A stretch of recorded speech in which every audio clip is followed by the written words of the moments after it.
New ইয়র্কের কোর্টে যেন রাজত্ব করলেন নোভাক জোকোভিচ। মাত্র 109 মিনিটের লড়াইয়ে জার্মান তারকা স্ট্রুফকে হারালেন সরাসরি সেটে 6-3, 6-3, 6-2 গেমে। ম্যাচ জুড়ে ছিলেন এক কথায় অপ্রতিরোধ্য, যেখানে 6 বার তিনি ভেঙেছেন প্রতিপক্ষের সার্ভ। এই জয়ের মধ্য দিয়ে এক মৌসুমে 4টি গ্র্যান্ড স্লামের শেষ 8-এ ওঠা সবচেয়ে বেশি বয়সী খেলোয়াড় এখন জোকোভিচ, বয়স 38।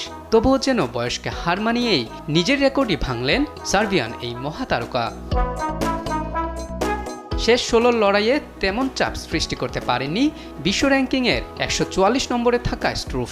থামতে হয়েছে তাকে শেষ 16তেই। শেষ 8-এ জোকোভিচের প্রতিপক্ষ হবেন যুক্তরাষ্ট্রের টেইলর ফ্রিটজ।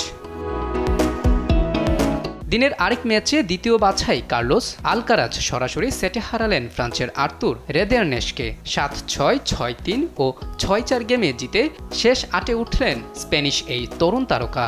এবার তার প্রতিপক্ষ জিরি লেহেচকা। এদিকে নারী এককে সহজ জয়ে শেষ 8-এ গেছেন শীর্ষ বাছাই আরিনা সাবালেঙ্কা। ক্রিস্তিনা বুকশাকে হারিয়েছেন 6-1 ও 6-4 গেমে। পরের ম্যাচে তার প্রতিপক্ষ মার্কেতা ভন্দ্রেসোভা।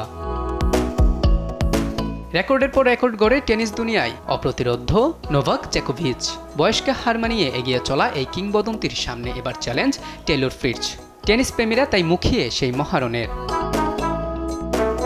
মোহাম্মদ আলাউদ্দিন, স্পোর্টস ডেস্ক, দেশ টিভি।